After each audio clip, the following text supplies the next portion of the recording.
Everyone, this is Tim from Your 6 Tech. Today in this video, I'm going to show you how to switch the different inputs on your LG TV.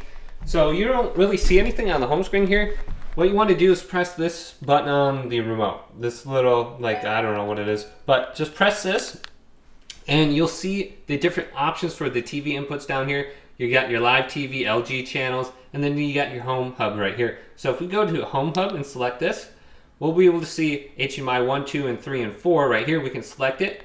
And then we have our antenna channel right there and the LG channel. So if you don't see anything, just come to this section and you should be able to just select it from this menu.